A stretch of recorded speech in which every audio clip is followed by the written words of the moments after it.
যারা নিহত হয়েছেন তাদের মাথা পিছু আমরা ইনশাআল্লাহ 1 লক্ষ টাকা করে তাদের পরিবারে পৌঁছে দেব। এই মানুষগুলা গরিব মানুষ, পেটের দাগিতে ছোট্ট এই কারখানায় কাজ করত শ্রমিক হিসাবে। নিশ্চয়ই তাদের পরিবার অসচ্ছল। একদিকে পরিবারের অসচ্ছলতা, আরেকদিকে এই সময়টাই তাদের বুক থেকে তাদের প্রিয়জন চলে যাওয়া। যাদের চলে গেছে ব্যথাটা তারা যতটা অনুভব করতে পারবে, আমরা হাজার চেষ্টা করলে অতটা অনুভব করতে পারবো না। তারপরে আমরা তাদের ব্যথার সাথে একমত, সমবেদনা প্রকাশ করছি।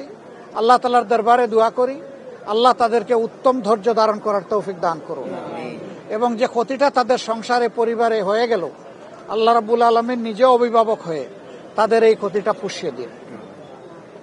আমরা যারা আছি আমাদেরও কিছু মানবিক দায়িত্ববোধ থাকে। সরকারের কাছে আমাদের অনুরোধ থাকবে, এই ঘটনার আদ্যপান্ত যথাযথ তদন্ত করে যদি এর পিছনে কারো গাফিলতি অথবা কারো কোনো দুর্বলতা থেকে থাকে, বিষয়টা চিহ্নিত করে উপযুক্ত ব্যবস্থা যেন আইনিভাবেই নেওয়া হয়।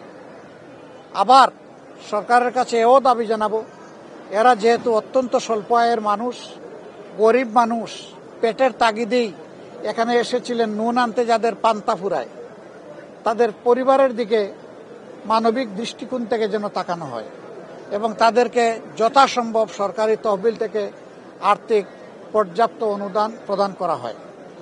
আমরা একটা সংগঠন হিসাবে মানবিকতা আমাদের অন্যতম অগ্রাধিকার। আমরা এই ধরনের ক্ষেত্রে চেষ্টা করি যত দ্রুত সম্ভব ক্ষতিগ্রস্ত পরিবারের পাশে দাঁড়ানো। ইনশাআল্লাহ এই ক্ষেত্রে আল্লাহর মেহেরবানি তার ব্যতিক্রম হবে না।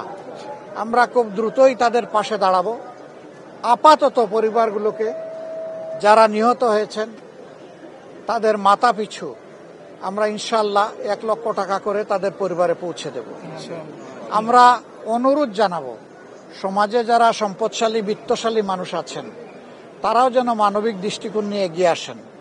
আমরা আহ্বান জানাবো, আমাদের মতো মানুষের জন্য যারা কাজ করেন সেই সমস্ত রাজনৈতিক সংগঠনগুলো তারাও এগিয়ে আসবেন এবং এই ক্ষেত্রে আমরা সবাই দায়িত্ব ভাগাভাগি করে নেব।